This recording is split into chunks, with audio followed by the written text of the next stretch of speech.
you played such an instrumental role in these things. Everything that he did that in the Ali beginning. said, that Muhammad Ali said, things that quotes that we've heard, yes. everything, a lot of it came from you. From me, it did, and he knows it.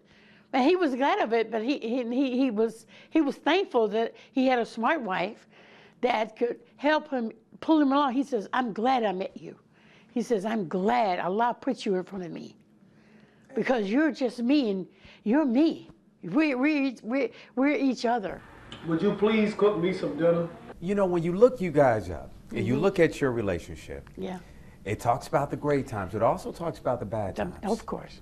But we dealt with them. After you got over that pain that you went through, the pain, especially with Veronica, with Thriller Manila, all that stuff like that. Now, what you don't know, yes, is it wasn't only Veronica I had a problem with. I know.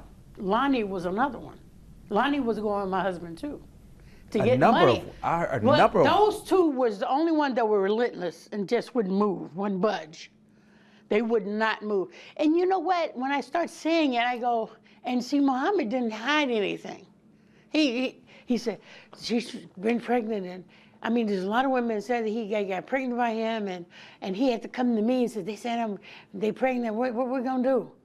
And it wasn't me, the wife, anymore, it was me, his friend. And I said, and I'm going, what? You did what? I said, and I go, no, you didn't.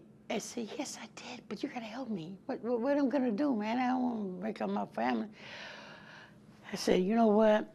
I'll talk to the women. I'll take care of it. I'll find out if it's yours or not. I had to just take off the wife face and put on the friend face. I actually shared her with him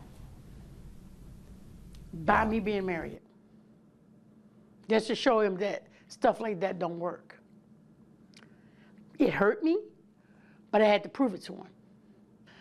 Even without even dealing with Veronica or Lonnie, without dealing with them, I had to find women locked in my closets and in my house. This is with you having kids already. You guys already have kids, yes. And this is what you're going through. And this my is kids your life are in at that my time. house. And my kids are in my house. And you should, right now, you still show him some sort of you respect and honor. I will always do that. You know why? You know why? You're not sitting here bad mouthing him. You're talking about a past. He's just but a you're not, person who had weaknesses. Yes. And yeah, even when all that was going down, and I wanted this last fight, the George Foreman fight, to be my fight because I worked hard to get to this point. And I said, I want to be him. I want him to be the greatest champion of all time. I'm gonna stick with you until that happens. So he had girlfriends that had babies by him. I even brought them all to Africa. I said, look, you can have all your girlfriends in Africa.